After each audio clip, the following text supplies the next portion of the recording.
like the tour? It was rather fun. It was very variable. There were different people on the stage with me at each location, 11 different locations, one in Canada. And the election came up remarkably little. I was not asked once about it, I'm glad to say. Good. That ends tonight.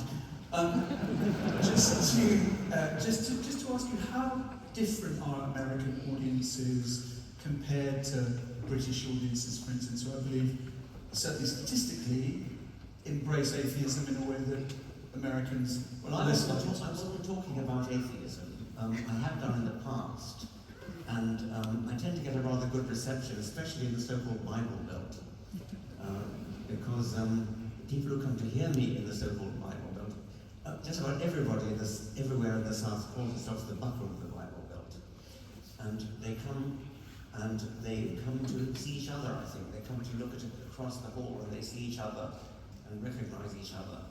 And all I do is just sort of bring them into the hall. Let's talk about the genetic book of the dead. And firstly, how does it connect with the selfish gene, which of course in a couple of years' time will be 50 years? 50 years, my God, yes. Well, it is a kind of bookend. One of the interviewers called it that. I think it's rather a good way to put it.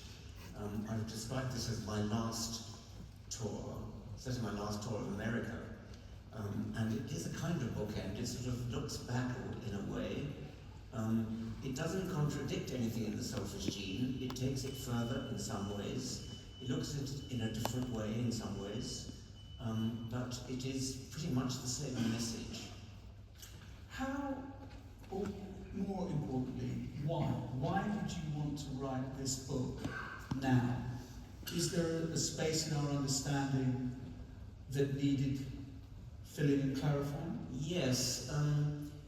It takes a different view. It has this idea that the animal, any animal, including us, is a book, a written book that describes the world in which its ancestors lived.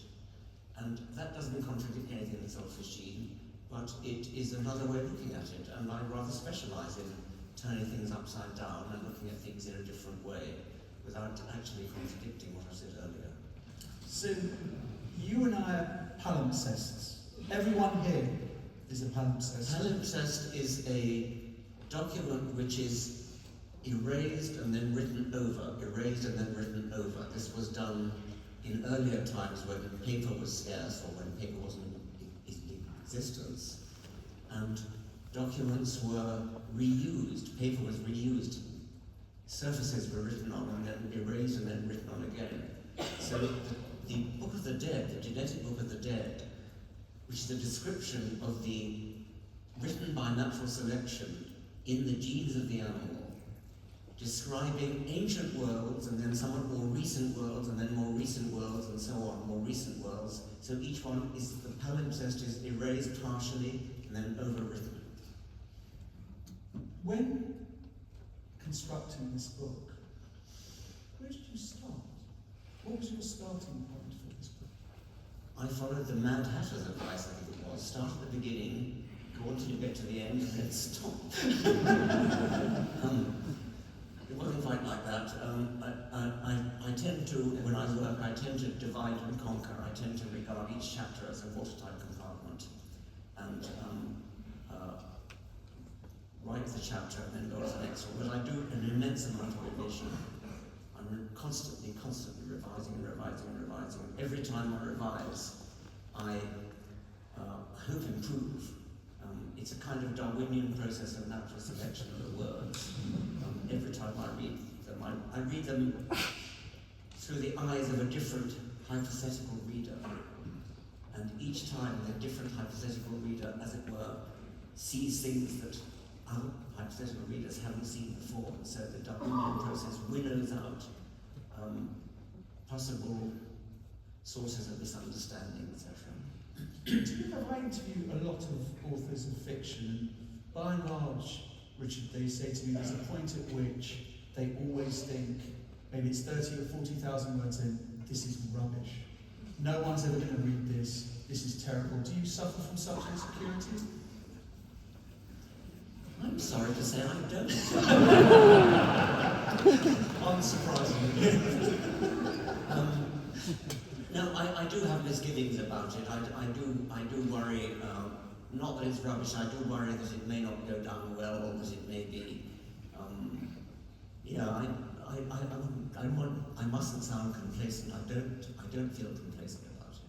Well, that's an interesting phrase, worried about it doesn't go down well. In what respect? Because, you know, writing God Delusion, for instance, you knew it would not go down well with a certain group of people.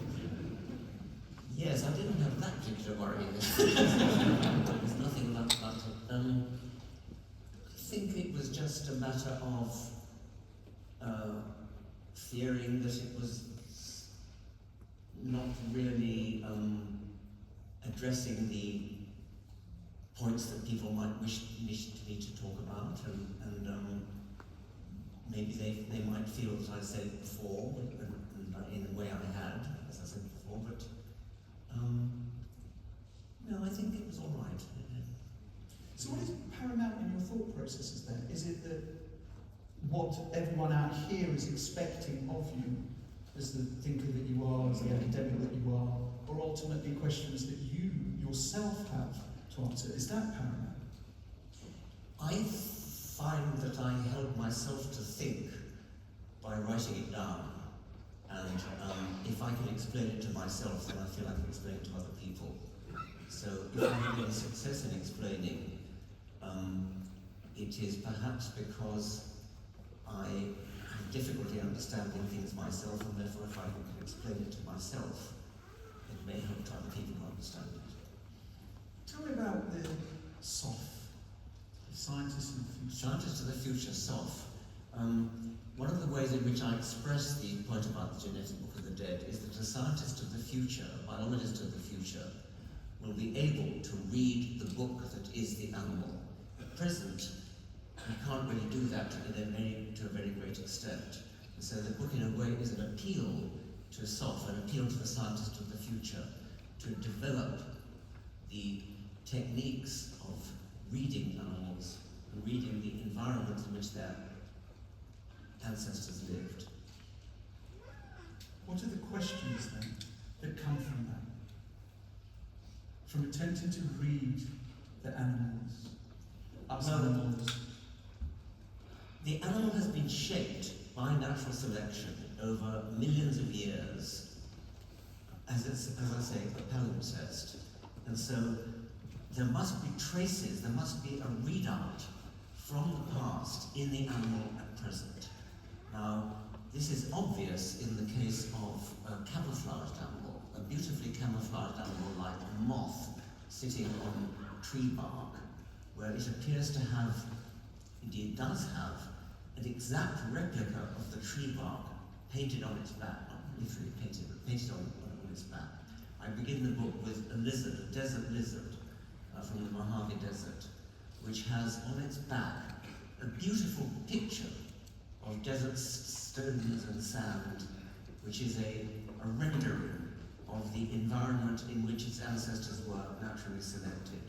And the point that I'm trying to make is that that perfection of rendering of the environment on the animal's back cannot only be skin deep, it must penetrate right through every bit of the animal. Every bit of the animal must have the same detailed perfection of resemblance, in some sense, to the environment. But it won't be obvious, as it is in the case of the camouflage back. In the case of the camouflage back, you can see it with your own eyes.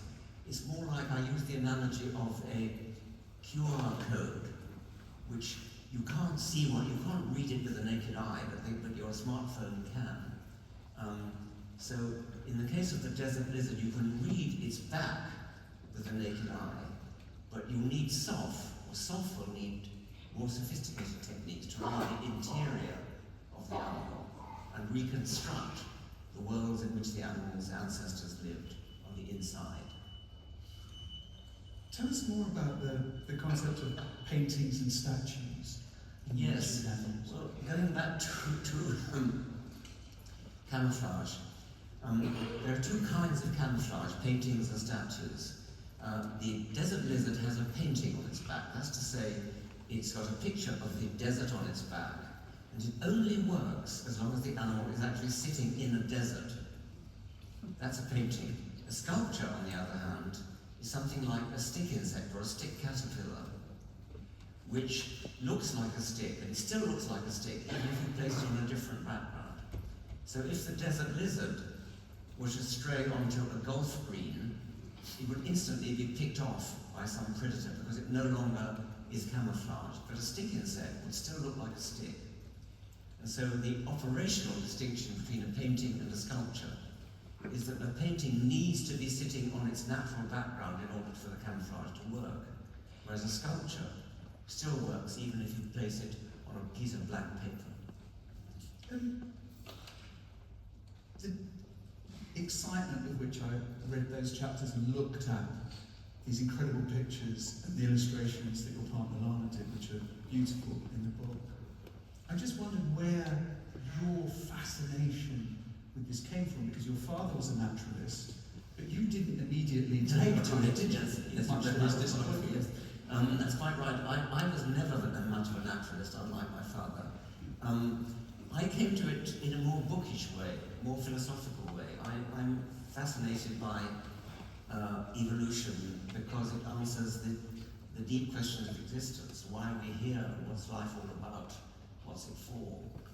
So that's where my fascination comes from. I don't disdain natural history. I like wandering around the country looking for birds and insects and things, but I'm not an expert. I can't recognize animals the way my father could. So then the scientist of the future, Richard, should she be doing that for philosophical reasons, to answer those big questions? Or is it about trying to understand simply a way of mitigating potential disasters that may... For me it would be philosophical, but of course there are other very good reasons to take biology seriously, and very practical reasons. For me, my interest is sort of the biological equivalent of the Carl Sagan approach to astronomy, where you sort of wash yourself in awe at the wonder of it all. And I feel exactly the same way about living things, about the fossil history, about the antiquity of life, about the beauty of life, about the elegance, about the almost supernatural illusion of design that all living things have. And it's just such a mind-blowing experience to look down a microscope and see the detail of a single cell, and reflect that cell is multiplied up trillions of times in your body.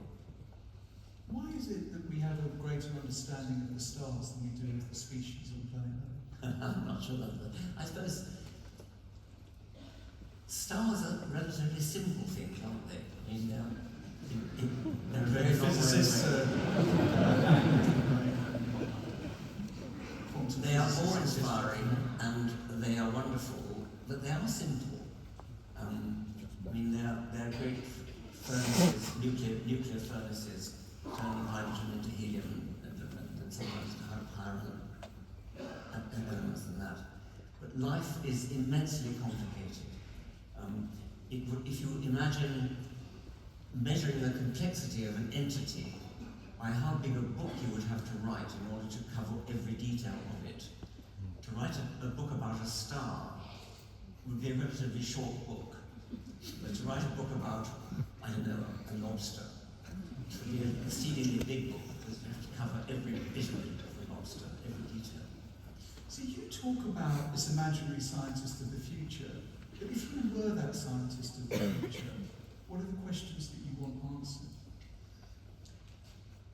Well, in this particular case, it would be questions about the past, but of course the scientist of the future will be asking lots of other questions as well, about how animals work, and of course where they come from. But in this particular book, I'm talking about reading the animal as a readout of the past. But that's on the assumption that the future will not be that different well, in a sense, the animal makes that assumption. It is going to survive. Animals are programmed to survive in the world in which they're born, and that will only work if the future is relatively similar to the past. And fortunately, it is.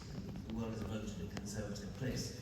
If the world was constantly changing in a sort of mad, capricious way, then animals wouldn't survive. They survive because the genes that have built them have been selected in the past to survive in the past, and because the present and the future is not that different from the past, that means that they can still survive into the future. On those occasions when the future is different from the past, as when the dinosaurs went extinct because a rather great meteorite came and collided with the Earth, then all bets were off. I mean, it was no longer possible to survive. Most species went extinct at that point. Does the climate crisis not hint at the capricious? Yes, it does. It does. I mean, it wouldn't be as sudden as the dinosaur thing, but potentially it's another source of mass extinction. What impact has, say for instance, the bubonic plague had on the evolution of humans? I mean, in genetic terms, it's just a blip in terms of That's very evolution. interesting. It does seem likely that the bubonic plague, Black Death, and then the Great Plague of 1665, almost certainly that did have a drastic selective effect, and we are, and our genes are the survivors of those massive dyings. Because between, I don't know, it's the 14th century, it was something like 25 million people. Oh, it was colossal, yes. In just 4 years. Yes, and it must have been selective. Interestingly, talking about more recently, AIDS. I once did not long ago, I did a television program, and I went out to Kenya and talked to a prostitute who, alone among her cohort of Nairobi prostitutes, had not died of AIDS. All her contemporaries who started the business at the same time as her about 20 years ago had all died. And I asked her why she thought that was. I knew the answer, by the way, because she was the subject of a Canadian research project, and she was genetically immune. So she had a gene which immunized her. She didn't know that, but I knew that. Anyway, I asked her why she thought she had survived, and she said she thought that God must be looking after her. She said that to the wrong bloke, didn't she? So I said, well, that's very nice, but why didn't God look after all your colleagues who started at the same time as you? She said, well, I can't answer that, but I can tell you this: God loves condoms.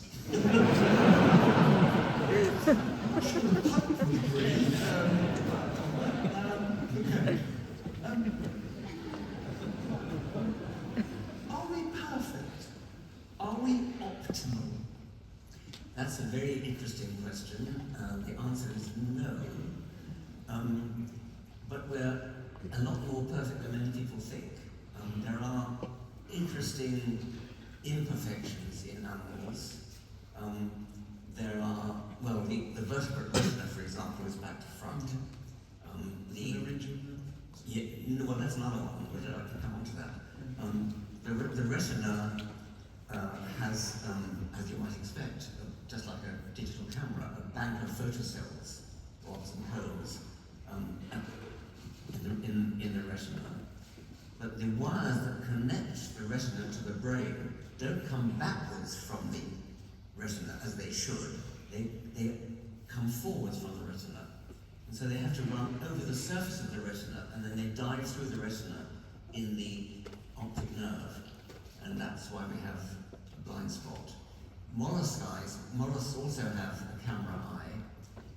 Octopuses have quite a good camera eye. But in this case, the nerves go backwards from the retina. So this is just bad design.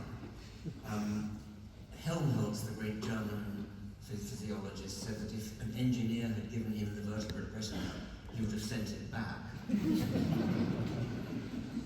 Actually, we see it rather better than an octopus because natural selection comes along and cleans up the initial imperfection with a lot of titillating, a lot of tinkering. Another example you just mentioned was the laryngeal nerve. The recurrent laryngeal nerve, there are two of them. The branch of the vagus nerve comes, it's a cranial nerve, it comes down from the brain. The end organ is the larynx, the voice box. But instead of going straight to the voice box, it shoots straight past, down into the chest, and loops around an aorta, around the aorta, a great big artery in the chest, and then back up to the larynx. Well, in a giraffe, that is a considerable detour. And you've witnessed this, haven't you? Yes. In a dissection of a giraffe. I took part in a Channel 4 documentary in which we dissected the neck of a giraffe which had unfortunately died in a zoo. And it was spectacular to watch this nerve just go whizzing within a couple of centimetres of the larynx, go whizzing straight past it, and then loop round the artery and come straight back up again. In a sauropod dinosaur, something like a brontosaurus, that would have been an even larger detour. Now that's an imperfection. It's easy to understand in historical terms because in the fish ancestors of all tetrapods, of all land vertebrates, the most direct route of that nerve to its end organ, which would have been one of the gills, was south of the artery concerned. And then when the neck started to lengthen in evolution, fish don't have a neck, but when the neck started to lengthen, the marginal cost of each slight increment in the detour was tiny. And so each time the neck lengthened a bit, a millimetre, then the detour was 2 millimetres longer. And that was trivial compared to the great cost of the embryological upheaval which would have been involved if the nerve had been jumped over the artery. So the explanation is easy to understand in terms of history, evolutionary history. And then, of course, there's many people who are middle-aged in this audience, me included. When we get up, we'll go, oh, yes, I don't yes, know the chair right now. Yes. Again, a sign of imperfection because our spines were initially Yeah, designed for be quadrupeds. we're quadrupeds who recently become bipeds, and our spine tends to protest this unnatural posture. Science, would you say, is under attack? And if science is under attack, then I think it's safe to assume rationality itself, reason, is under attack. If so, what is the counter to that? What can everyone in this audience do to help fight against that? Well, I'm not sure I'm the best person to answer that. With someone who certainly is full for rationality and reason. Well, I'm in favour of rationality and science, but my attitude is just tell it like it is. And that's not necessarily the right way to do it. I was taken to task by a very distinguished scientist, Neil deGrasse Tyson, who many of you may know, and he, in the nicest possible way, attacked me in public because he said that I just, as he put it, he said, put it out there, just tell it like it is. And he said there should be an act of seduction, an act of persuasion. You should try to coax your audience. Don't just tell them this is the way it is, lump it. and he accused me of being too simply stating the facts and saying take it or leave it. He pointed out that at the time I was professor of public understanding of science, and said I ought to be engaged in an exercise of persuasion, not simply of stating it. I retorted. Well, I first of all said, I gratefully accept the rebuke. And then I said, I quoted the editor of New Scientist, as it then was, Alan Anderson, and he told me, I asked him once, what is your policy at New Scientist? And he said, our policy at New Scientist is, science is interesting, if you don't agree, you can fuck off.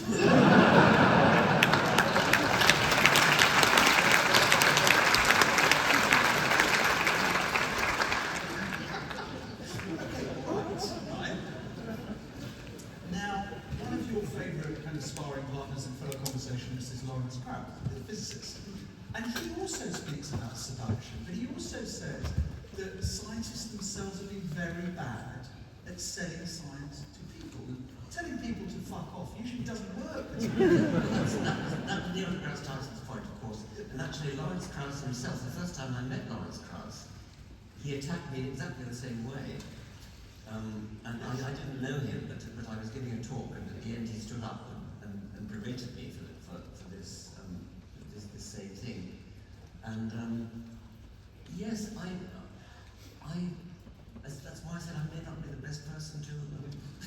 I try to explain, I try to make it clear, I try to make it attractive, but I don't think I like to compromise. When I once met one of the lawyers who was involved in defending evolution. There was a famous court case in Pennsylvania a few decades ago, and it was eventually our side won. And I later met the barrister, not really the woman barrister, the lawyer, his name was, I think it was Rothschild, yes. And we talked for a bit, and then he said, well, thank goodness we didn't call you as an expert.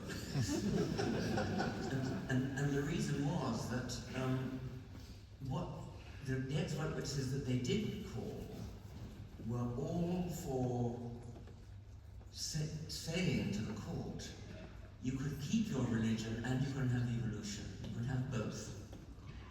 And I wouldn't have said that. And so I would probably have been instrumental in losing the case. Whereas the expert witnesses they did have, which were Kenneth Miller, for example, who's a devout Roman Catholic and a very powerful advocate of evolution, he was an ideal expert witness because he was religious. So when you go into debate, and these are the four options that Jordan Peterson put before you recently in a conversation that Alex O'Connor was chairing. One, try to up to date, aren't you? Do you have any idea how nerve-wracking it is to stand in front of 2,500 people and not do your research? Right. One, try to win. Two, demonstrate your intellectual superiority. Three, represent the other. Or four, follow the thread of the exploratory truth to see if we can get somewhere. Which of those four do you adopt when you are sitting in front of someone who has a contrary view to you? Tell me them again, four. Try to win. Number two, demonstrate your intellectual superiority. It's linked to the first one. I don't think I do either of those. Okay. I definitely don't think you would try and misrepresent the other. That was the third. No. And then follow the thread of the exploratory truth to see if we can get somewhere. Yes, I think that's what I suppose Neil deGrasse Tyson, Lawrence Krauss, and Rothschild would wish me to do. But Lawrence Krauss, you said, I want to kill religion. Did he say that? No, you said that. Well, I don't mean I want to kill religious people. I have the greatest sympathy with religious people. Often their religion wants to kill them.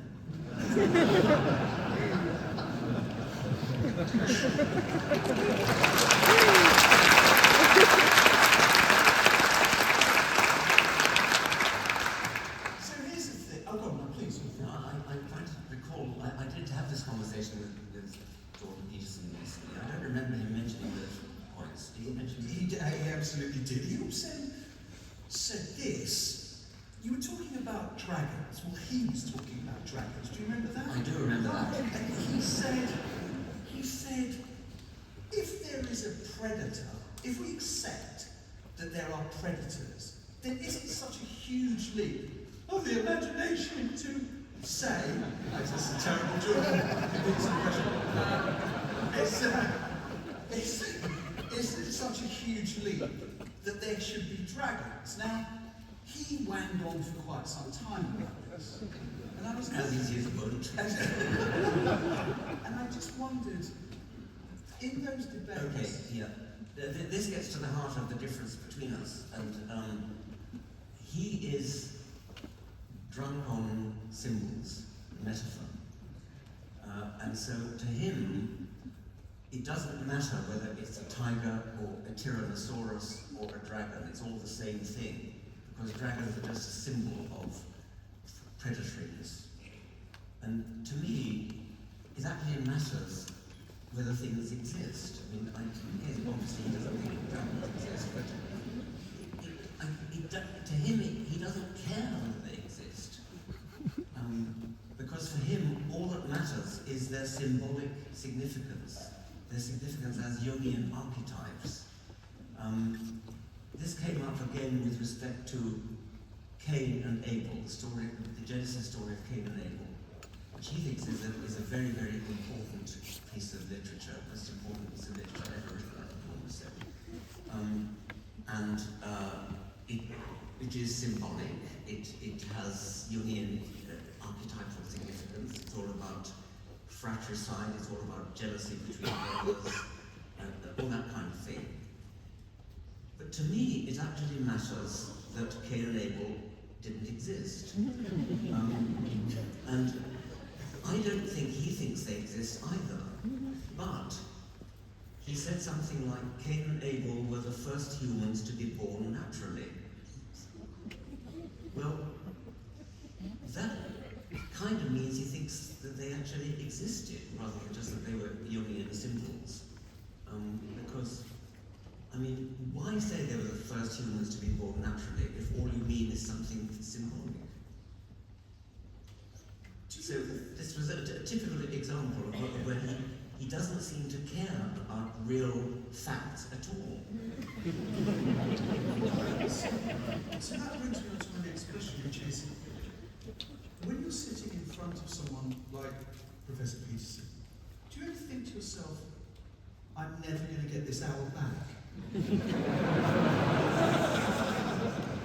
Yes.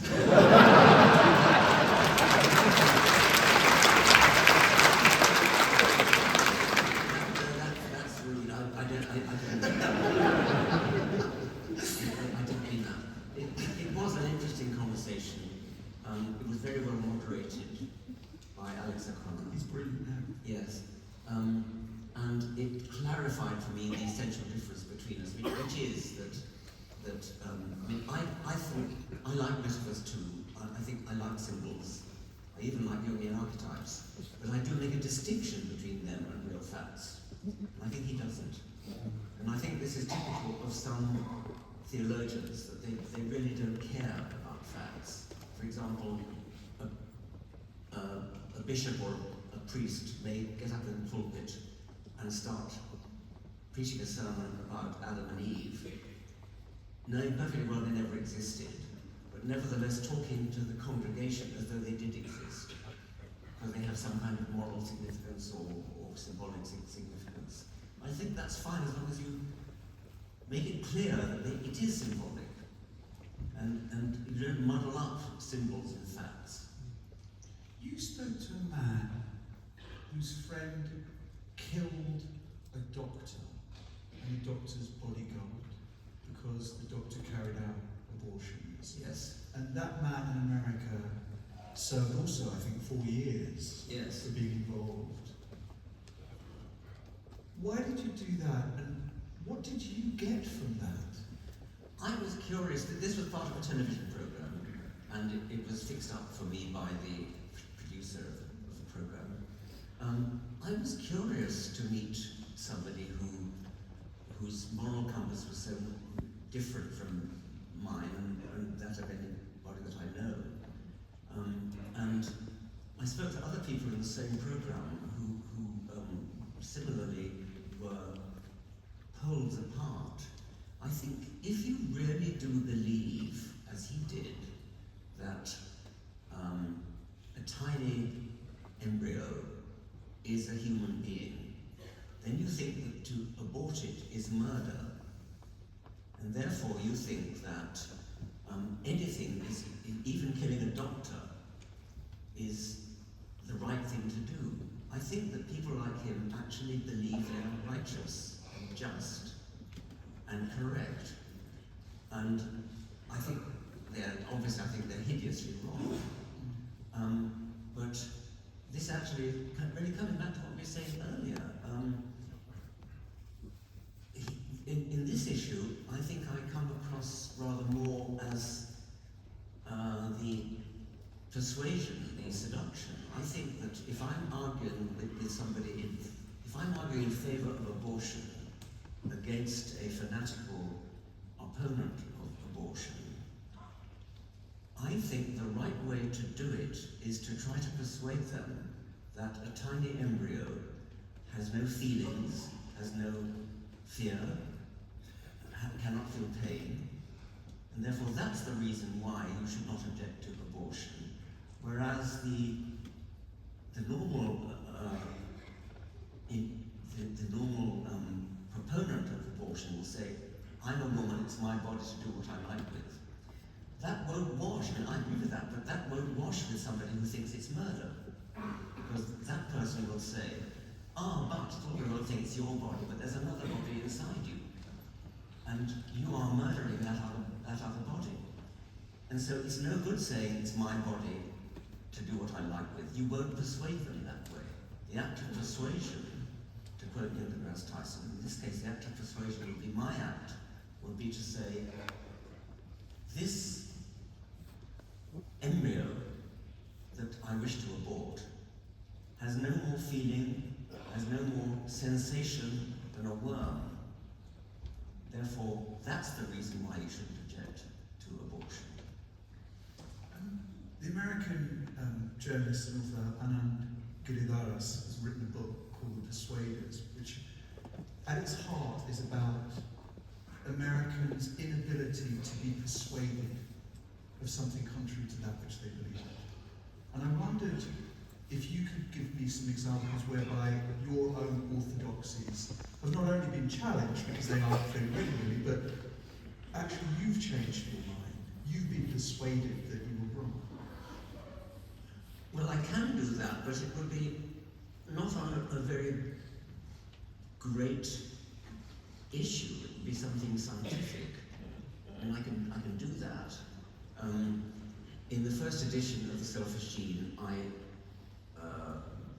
ridiculed is perhaps too strong a word. I poured cold water on a theory called the handicap principle, which was put forward by an Israeli zoologist called Amos Zahavi, and it goes like this. If we take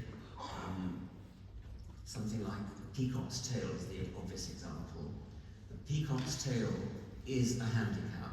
It's a great big ornamental handicap.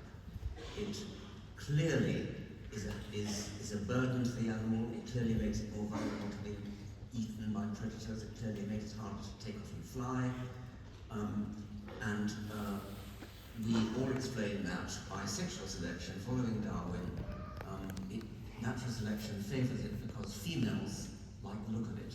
It turns females on. Females find it beautiful. Now, and that's in spite of the fact that it's a handicap. So although it's a handicap, it's worth it for the male because he gets females, even though he loses his life, probably. It shortens his life because of it. So Harvey took a radical view, which is that it is favoured by the female precisely because it is a handicap. Females value a signal because it's costly. So something like, Harvey was very fond of human analogies, padded shoulders, which make you look like a big, strong man, are so easy to fake that they wouldn't fool anybody. if you want to prove that you're a big, strong man, what you do is have to lift some weights or do something that only a really big, strong man could do.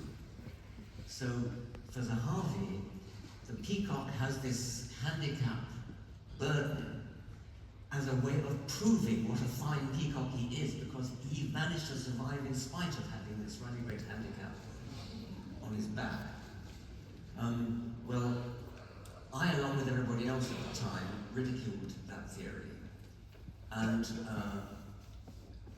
then later, by the time the second edition of The Selfish Gene came out, my former pupil, now colleague, and I say even mentor, Alan Graffan, my colleague at Oxford, found a mathematical model to show that the handicap principle actually works. It is theoretically sound. And now the table's completely turned, and we all now accept the handicap principle, many, or are prepared to contest the handicap principle. And in the second edition of The Selfish Gene, I took back my earlier condemnation of it and said, and I ate humble pie.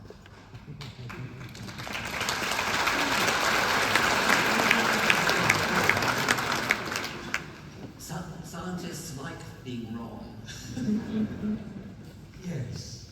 A scientist once said to me that, he said, I am acutely aware of the vastness of my ignorance. Who said that? A scientist whose name I've forgotten, so that's my ignorance. The irony. It's a good one, I like it. Yes, acutely aware of the vastness of somebody could probably Google it. Yes, please. And that brings with it humility, to be acutely aware of the vastness of your ignorance. Yes. And what we see, especially, for instance, in our political discourse, is that kind of lack of humility, that you have to know everything and you have to be certain that it's right, when empirically, I mean, Liz Truss being a prime example of where empirical evidence counted almost everything she had to say. How do we counter that, where people are just immune to facts? Well, yes, I mean, I suppose, certain philosophers of science will say that you can never actually prove anything is true, all you can do is fail to falsify it. I've never been that keen on that particular philosophy. I think there are certain things which we, I think Steve Gould put it rather well, there comes a point when it would be perverse to deny that it's true. So why then evolution, for instance? I mean, I was well, reading that yes, in India, shortly after the pandemic, they removed the subject of evolution from school textbooks for 134 million Indian children. yes, well, that's politics overriding science, and that is tragic. I have just written an essay about the Lysenko affair in Russia, where again politics was allowed to run roughshod over in this case genetics. It's a very tragic story. A charlatan called Lysenko in Russia in the 1940s got the ear of Stalin, and Stalin promoted him, and he became in charge of all agriculture in Russia and later in China, and it was the direct cause of massive famines in both Russia and China. And this was politics. It was simply that Lysenko didn't believe in Darwinism, he didn't believe in genetics, he believed in Lamarckian inheritance, which means inheritance of acquired characteristics, and this was favoured by Stalin because it chimed in with some kind of Marxist-Leninist theory. And so politics was allowed to override science. And that sounds as though that's what happened in India, as you just said. But it's interesting that Lawrence Krauss brought the same thing up about what happened in Florida with the teaching of evolution. That the schools board there managed to kind of flip it in such a way that managed to bring credence even more to the... Is that right? Yes. Yeah. But there's a problem with the word theory here, isn't there? And and how it's misconstrued. Yes, that's right. That's a very important problem because for many people the word theory means hypothesis. It means something that's unproven. And the standard way scientists will reply to that is to say that scientists use the word theory in a different way, not as something as a tentative hypothesis. I think that's a losing battle. I think that the word theory has become so much associated with a hypothetical. It might be true and it might not. We're waiting for the evidence. It's much better to stop calling it the theory of evolution altogether. It's a fact. We should stop talking about the theory of evolution and start talking about the fact of evolution. You can say the theory of natural selection if you like. You can say that the fact of evolution is explained by the theory of natural selection. Is this really your final tour? Are you the Elton John of genetics? When I said that, I meant it to apply to America. Great!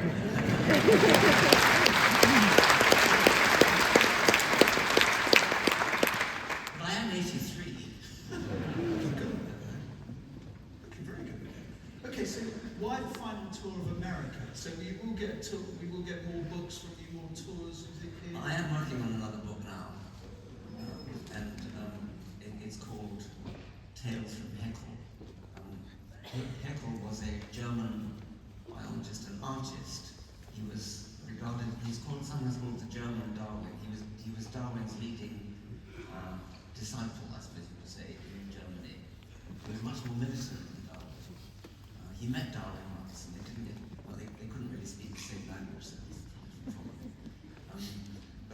anyway, he's kind of worshipped Darwin. And he was also a brilliant artist. And he described an enormous number of animals, mostly protozoa, mostly small unicellular animals. And my idea is, which I've started, is to write a book in which each chapter begins with one of Haeckel's drawings, beautiful, detailed drawings. And then I would write an essay about the animals that he could. So it's really, it's a kind of takeoff. I wrote an earlier book together with Yan Wong called The Ancestor's Tale, in which there were a whole lot of what are called tales, which were stories which arise out of a particular animal. Like, for example, the grasshopper's tale is one about race, for example. So you start off with the animal and then you broaden it out into talking about a topic. So I'm using Haeckel's pictures as another way of introducing tales. Because you've been debating for decades now,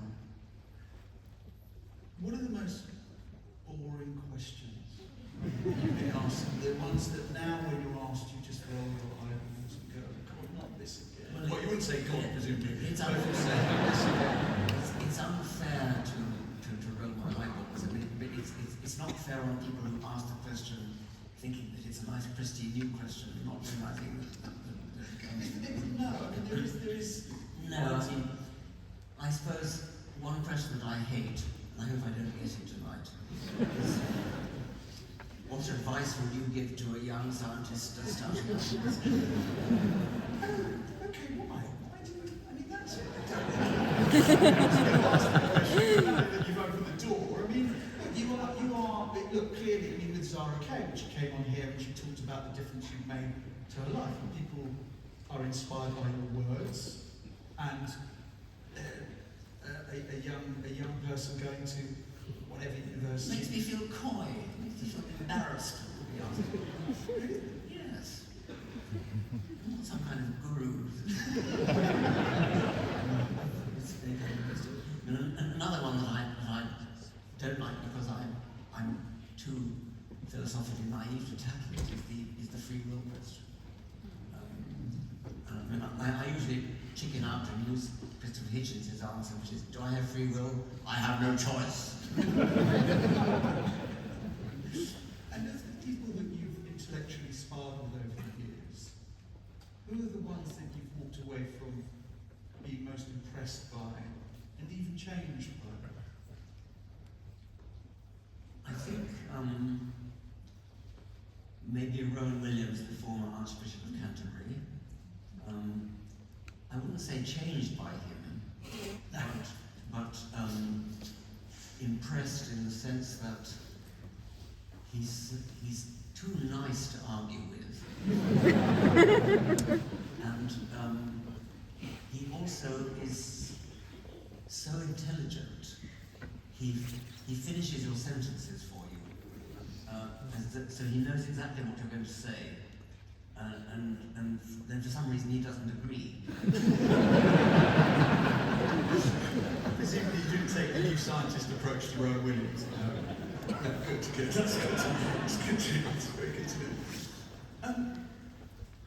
Coming back to the genetic book of the dead, what difference do you think quantum computing will make in terms of the scientists of the future? I interviewed Michio Kaku about his book Quantum Supremacy, where he was talking very much about the revolutions that could happen with quantum computing.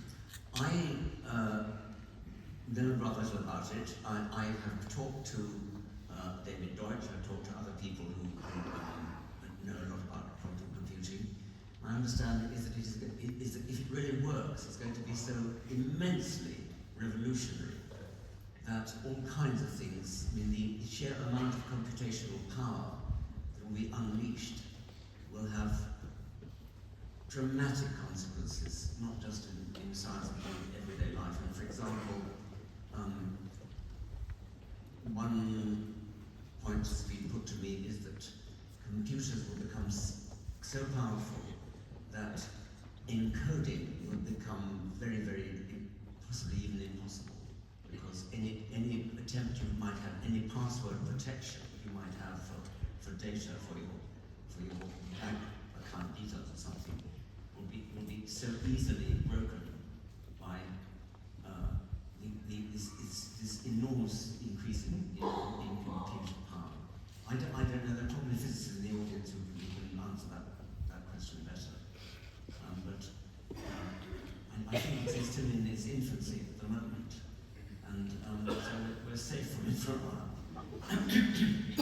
When you think of the scientist of the future, what is it about what she will see that you most envy? Well, I think that one of the problems that I would like to see solved is the origin of life. And that is a somewhat baffling problem. I think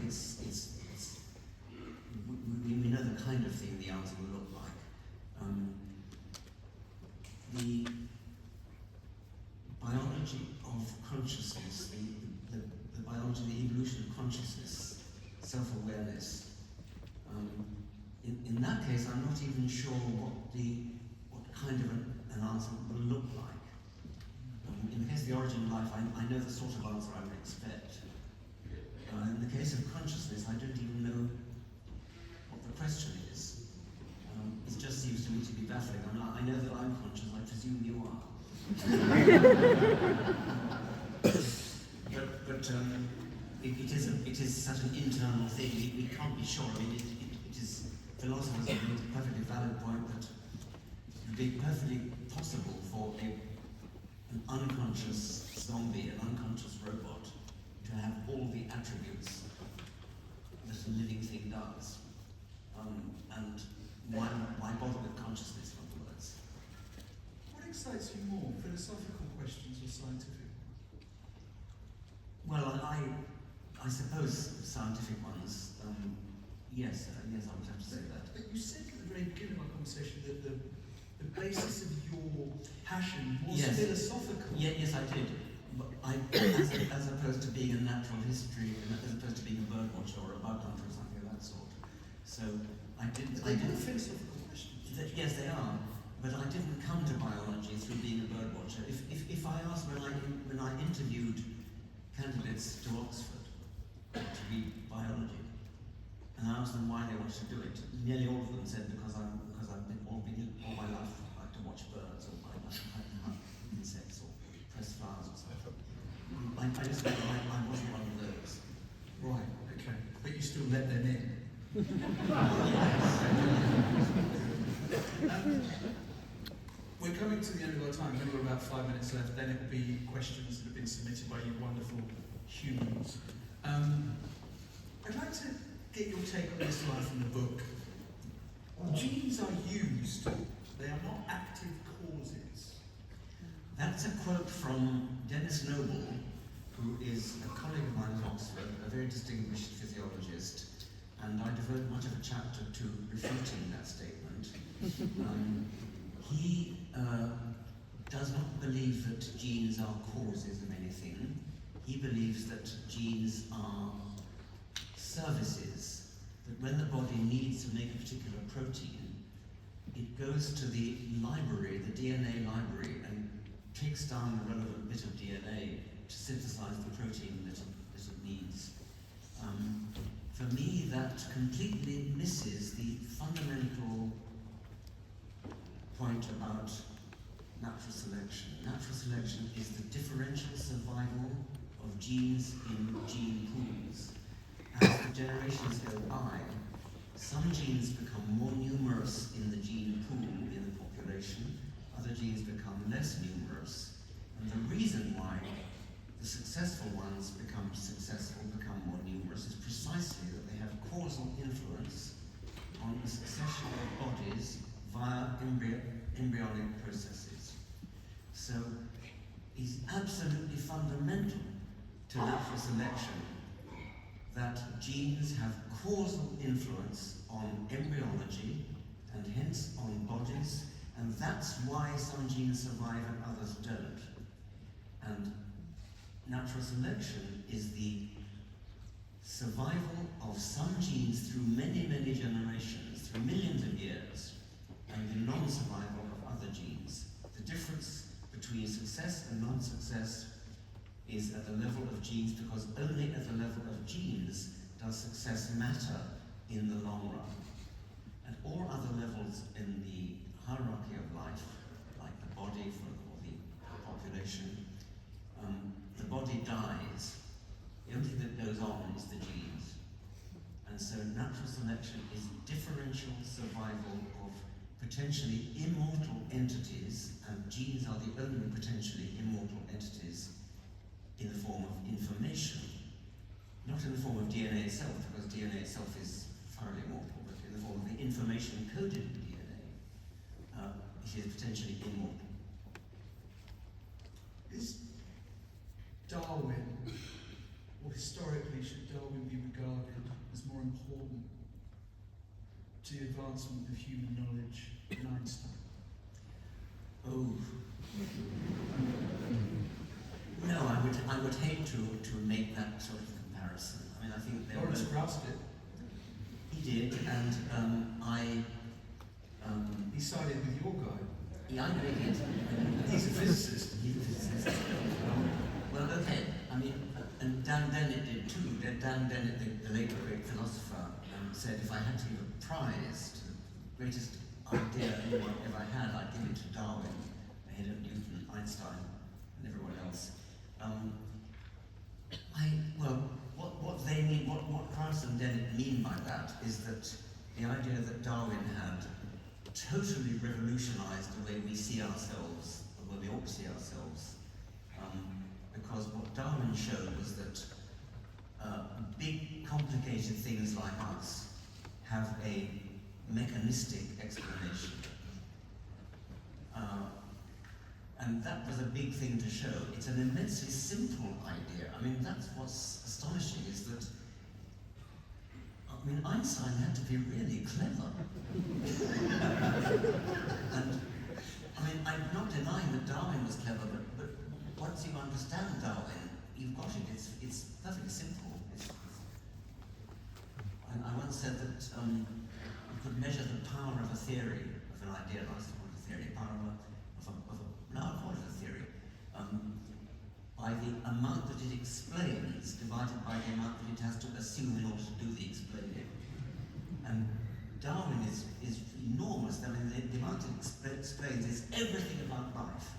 Its diversity, its complexity, its beauty, everything about life is explained by one very, very simple theory, very, very simple idea, the non-random survival of randomly varying information. That's it. it's very simple. You think any fool would think of that. The amazing thing is it took until the middle of the 19th century for anybody to think of it. And it eluded all those clever people who went before. But nevertheless, Newton and Einstein, they had to be really clever to do what they did. Now that is our part of the conversation. I hope you've enjoyed that hour.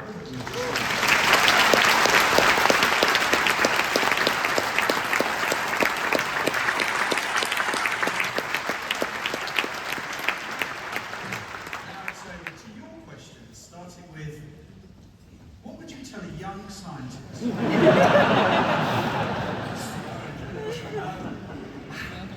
How do you think your views have evolved as you've gotten older?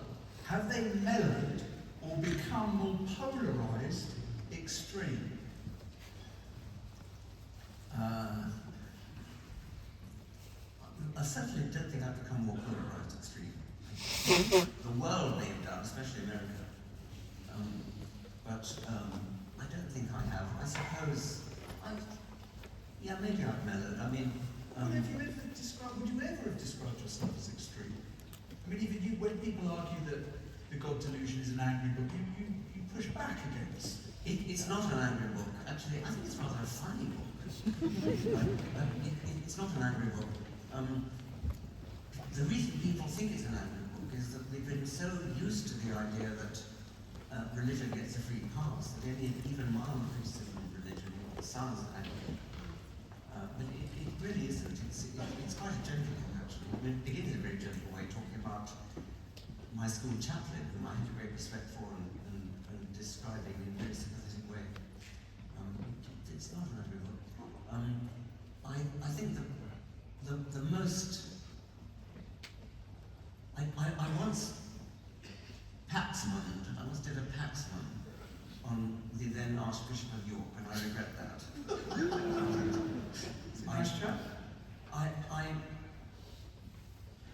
I asked him whether he really believed in a virgin birth, and I paxmaned on, and he refused to answer, and I kept on asking him it. And I think that is Did he not just say yes? No, he didn't say yes. Well, you couldn't really believe it, could you?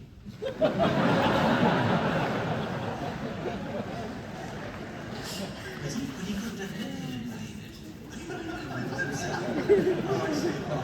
And so it was unkind of me to keep on asking him the same question. So what, you just kept saying to the bishop, you don't really believe it. I just kept repeating the question.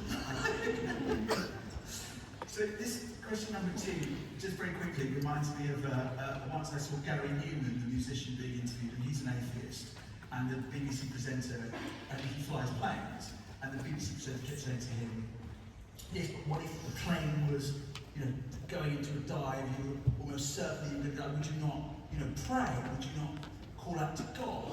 And then he said, no, and they went, no, but you're 5 meters away now from going, you're going to die, would you not, he went, no.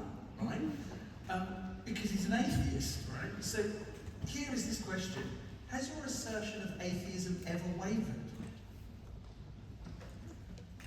Not since I was about 16.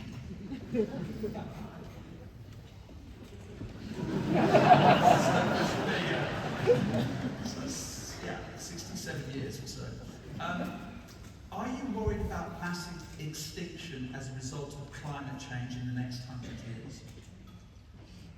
Yes, I think you have to worry, and I think we all ought to worry, but I don't think that means that I lie awake at night fretting about it.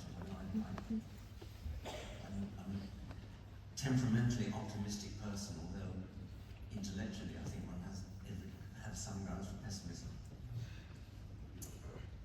In The God Delusion, you argue that belief in God is irrational and unnecessary. Given current trends in secularism, do you think the Western world is on a path towards abandoning faith traditions altogether? If so, When do you think this shift might fully take hold? It's clear that these questions were submitted before our discussion. Fair enough. Yes, but I mean, this is. To be very specific about it, abandoning faith traditions altogether. I mean, that shows no sign of happening, particularly in America, does it? Well, increasingly it is actually. If you look at poll data suggested. Well, I was looking at poll data from January of this year by Pew Research, who was saying that essentially it may well have plateaued. I see. Right? They're more up to date than me. Right. Okay. I don't have a crystal ball to forecast sociological trends. I can only express a hope that it will die and be replaced by scientific rationalism and humanism and moral philosophy. But it will take a long time, I think. In my experience, says this person, people who have faith in the existence of God don't seem particularly interested in arguments on the matter, but we'll cover that. Their faith is enough for them. Which arguments, if any, do you believe are most impactful in helping people of faith to challenge their faith? Well, you've done that in Zara K's example. So which are most impactful? Which arguments, if any, do you believe are most impactful in helping people of faith to challenge their faith? So if you're trying to undermine someone's belief, how do you do that? Well, obviously it depends why they have faith in the first place. And in some cases it's because of the argument from design. They're impressed by the complexity of especially living things, and they may wrongly think that it can't happen, because it can't happen by chance, therefore it must be by design. They don't realise that evolution is not a theory of chance. So that's one thing. If, on the other hand, they are persuaded by the Bible or the Quran, whichever their holy book happens to be, then you could undermine it by looking at scholars who have actually examined the origins of these holy books. Just a matter of fact, I'm reading at the moment Catherine Nixie's book, Heresy, which I strongly recommend, and it really does. If I had any hankerings after Christianity, it would certainly undermine it, wouldn't Prof? Beyond the origin of life, what is the current accepted origin for the basic features of living cells?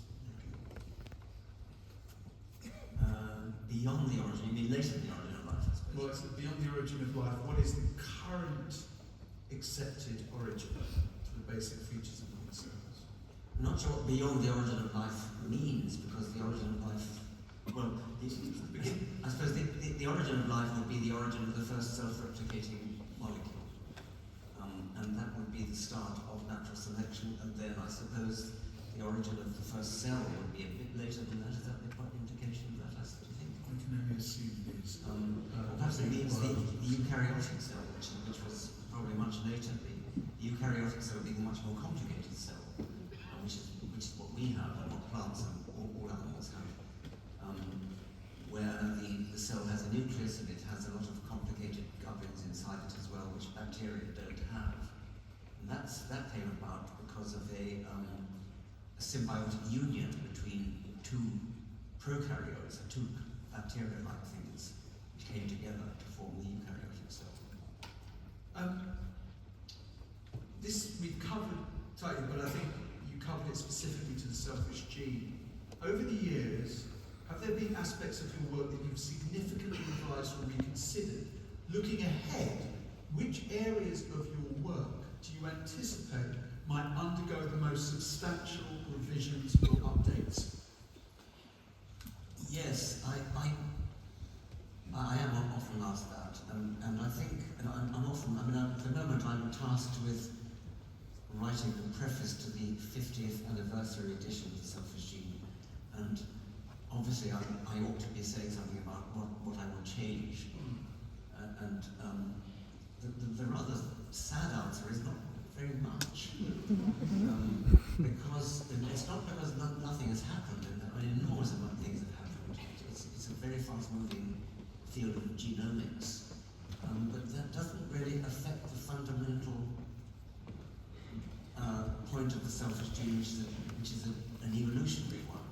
So although immense strides are being made, and certainly will be made, in the way genes actually work in embryology to produce bodies, and that's a very exciting field, and that's going to be immensely influential in the future. It doesn't affect the idea of genes as the units of natural selection, because all we need to talk about there is that genes have effects on bodies, leading out how they do that. The fact that some genes are more successful than others in propagating themselves is all we need to talk about. And that is the fundamental message of the selfish gene, and that's not changed by all the details of the black box that lies between genes and phenotype, between genes and manifestation. That is a black box which is being opened up by embryologists very successfully. But that won't change the fundamental point of the selfish gene itself.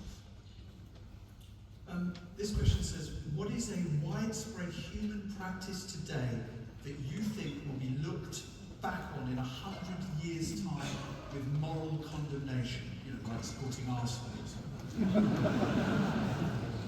The question obviously is expecting the answer, and I think it's the right one, and the way we treat non-human animals. Because I think if you the word species, meat as well. yes, the word speciesism has been coined by analogy with racism, because a couple of centuries ago racism was absolutely endemic, everybody was racist, and now they're not. I hope they're not. It's not a big stretch to imagine that in 100 years' time we should look back on our speciesist times with the same feelings. Is that a moral or a scientific argument? Because of course one of the arguments made against eating meat is the impact that it has on the climate. Well, there's that too. I mean, it is a scientific argument as well, but I think the questioner was implying a moral argument. Question number 9. Looking back on your incredible career in life, what do you consider to be your biggest achievements as a scientist and or as a human being? And what would you like your legacy to be? So let's start with biggest achievements as a scientist, then biggest achievements as a human being. You both, I guess. I suppose my second book, The Extended Phenotype, would be my biggest achievement as a scientist. And I've reprised that in the second edition of The Selfish Gene. Why? Well, I suppose it's my most original contribution. I was talking about genes surviving by virtue of the effect they have on bodies. And the extended phenotype is it's not only the effect they have on the body in which they sit, it's the effect they have on the world at large, which increases their own chance of survival. And the simplest examples of extended phenotypes are animal artifacts, things like birds' nests, which are not part of the body, but which are nevertheless obviously Darwinian adaptations. They're obviously shaped by natural selection, and that means there has to be genes for nest shape, genes for nest size, genes for nest lining, etc. And any beaver down is another example. But then I generalized from that to effects of parasites on their hosts. So there are lots of rather macabre examples of parasites manipulating the behavior of hosts in order to further the interests of the parasites. Many worms, for example, parasitic worms, have an intermediate host, which might be a snail or might be an ant. And the definitive host is perhaps a sheep or a cow. And the parasite, the worm, needs the ant or the snail to be eaten by a sheep or a cow in order to get into the next stage of its life history. And And so what it does is it manipulates the behavior of the snail or the ant to increase the probability that the ant will be eaten by, inadvertently, by a sheep. And it actually crawls into the brain and makes a brain lesion in the brain of the ant, which changes the behavior of the ant, which increases its probability of being eaten. Now that is a phenotypic effect, an extended phenotypic effect of genes in the worm, in the parasitic worm. It is a Darwinian adaptation, therefore it's produced by the natural selection of genes, and the genes are manifesting themselves in the form of an effect on the behavior of the ant. So that's the next step in the argument. And then the next step would be to say that the manipulated organism doesn't have to be, that the parasite doesn't have to be sitting inside the host. A cuckoo fledgling nesting is manipulating its foster parent in the same kind of way, but it's not sitting inside the foster parent. So this is action at a distance, and then action at a distance is generalized yet further to be any kind of animal communication. Bird song, for example. Bird song, in the case of canaries, the song of a male canary causes the ovaries of a female canary to swell, and therefore changes the hormonal state of the female. This is a phenotypic effect in the female of genes in the male, because it's a Darwinian adaptation working on genes in the male. That's the extended phenotype. So if that book was your greatest success as a scientist, what book would you identify as being your greatest success as a human being, or is it the same? I'm not sure I've had much success as a human being. Well, I wrote a book called Unreading the Rainbow, which was an attempt to examine the poetry of science and to treat science as a branch of culture.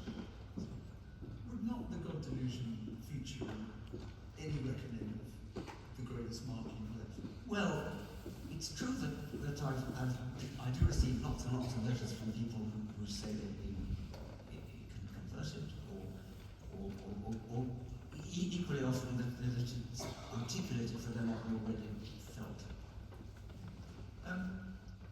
This question is antibiotic resistance, Richard, our biggest threat? What can we do about it? It's a threat. It's probably not our biggest threat, but it is a threat. It's a very good illustration of the power of natural selection, because of course it is natural selection. I was rather irritated when in my doctor's waiting room I picked up a pamphlet which was encouraging people to finish their course of antibiotics. It said the reason for doing this is that bacteria are clever. That's not the reason. And it's such a missed opportunity to explain the real reason, which is natural selection. Did you bring this up with your GP? My GP is too busy for me to bring that up. Professor Dawkins, in your view, does the human tendency to seek purpose and meaning in life have an evolutionary advantage, or is it simply a byproduct of consciousness and intelligence? Well, that's very interesting. I think it does have one. I think that any well-programmed animal would have an ultimate purpose, which it doesn't know about, which is propagation of its genes. But in the service of that ultimate purpose, the brain is programmed to develop a set of proximal purposes, which are things like go hunting for the next meal, and then that breaks down to some sub-purposes, which is whatever it is, set out looking for prey, and then reproduce, and then look for footprints or smell the ground. So that there would be a whole nested hierarchy of purposes within purposes within purposes, and that's a very sensible way to organise your life. There's a part two of this question that said, could this drive for meaning hinder scientific progress by leading us to impose patterns and narratives where none exist? There is a danger of that. We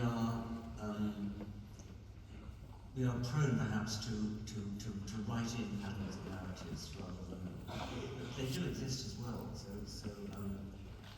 I think we might be being led astray by the use of words like narrative and pattern. Next question. Do you think we'll discover life in our solar system, and do you think it would have the same genetic code? If it had the same genetic code, then I think it would be pretty certain that it was by cross-infection. Because the genetic code is so arbitrary that the chance of it arising twice independently is vanishingly small. So if, for example, some kind of bacterial life is discovered on Mars, and it turned out to have the same genetic code, then that would definitely be by cross-infection. And that's not implausible, because we do know that meteorites landing on Earth, some of them have come from Mars. And so it could be the other way around as well. So I don't think we should discover life in the solar system. I'd be delighted if we did, but I don't think it's very likely.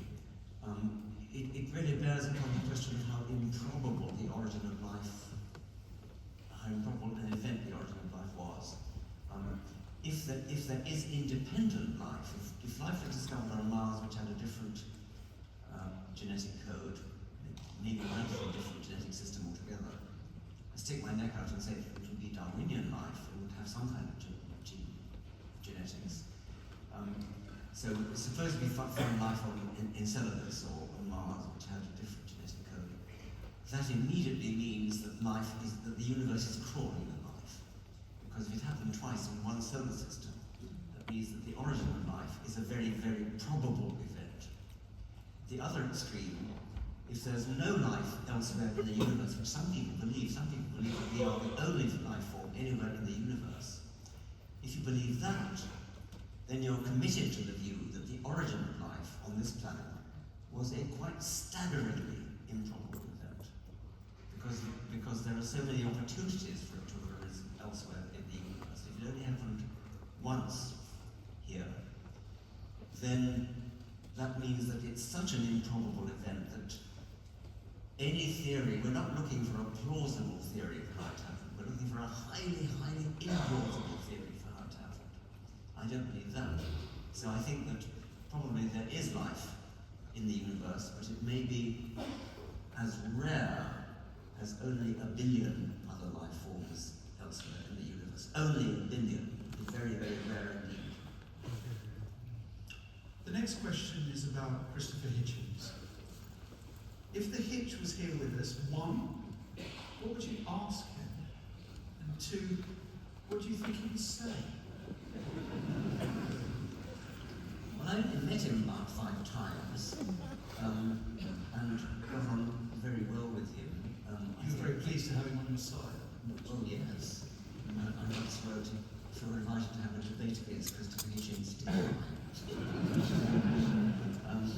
he was, I think, the most eloquent person I've ever met.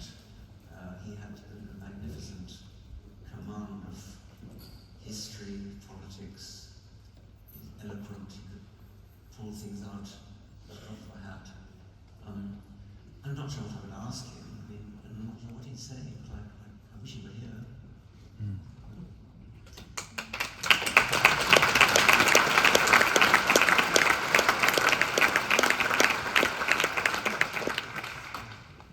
Given your work on the evolutionary basis of religion, do you think religion could ever evolve or be replaced by something else that fulfills the same social and psychological roles?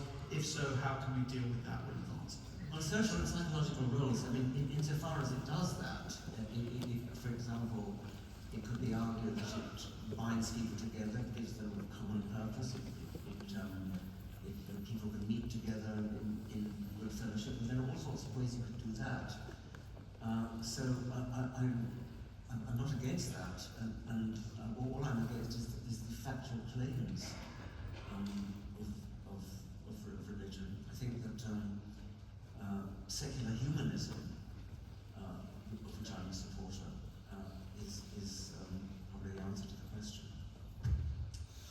We are seeing dramatic falls in reproductive rates in most Western countries, with various reasons being touted. Could the drop in fertility in the West be part of the natural population control as starvation and illness can now be countered by modern technology? And are we now subconsciously implementing our own control? There's a lot of mysticism in that, I think, because the idea that nature somehow sees a need for population control and therefore takes steps to implement it. That's not the way nature works. Nature has no foresight. So whatever the cause is of the drop in fertility, I don't think it can be described as some kind of natural compensation or something like that. Now lastly, and we're coming to the end now, we've only got a few minutes left. This question says, my background is in biology. However, I'm currently undertaking a social research course which state that there is no biological basis to gender or race.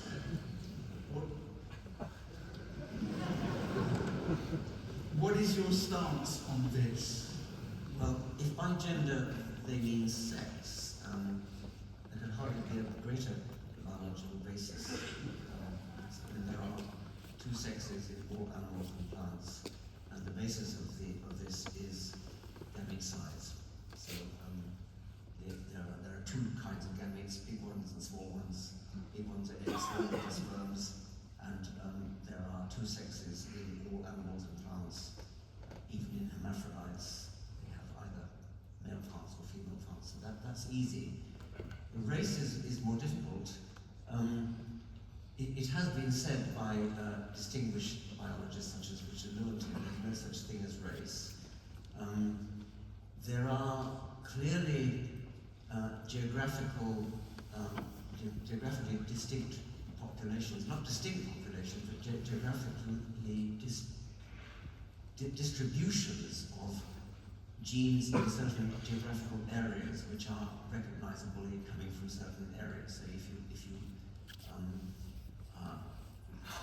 you were to get, say, a Japanese, an Australian Aboriginal, a Ugandan, a Norwegian, and a Navajo, and a Yanomamo,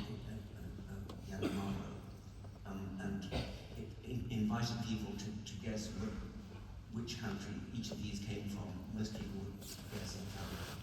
So there is clearly a variation in genetic variation in peoples, geographically distributed. They are, however, overlapping, and they are perfectly capable of interbreeding, obviously. The point that Lewontin made is that the variation between races is greater than the variation within, that other way around, variation within is greater than between. This has been described as Lewontin's fallacy by the geneticist A.W.F. Edwards, who pointed out that the variation is correlated, and that's why it's possible to recognize where certain people come from in the world. The important thing, the moral thing, is to say that it doesn't matter. We should not discriminate on the basis of race.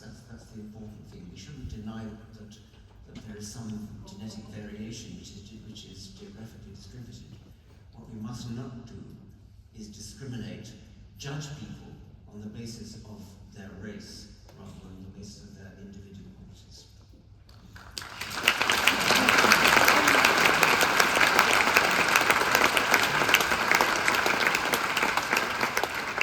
Now, we've already discussed your final tour of America, but with the 50th anniversary of the Selfish Jew coming up in 2 years' time, will we get a tour of the UK again? I fear so, probably, yes. Ladies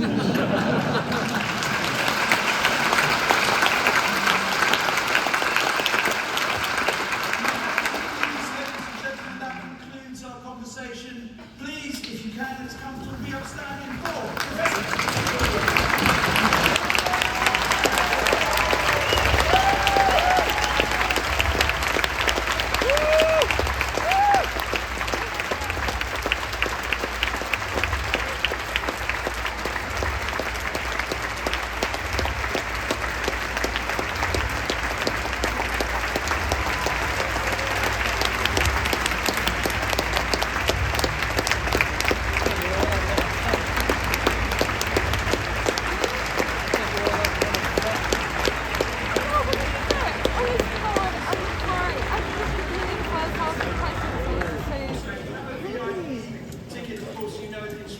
Where to go and get your book signed by Richard.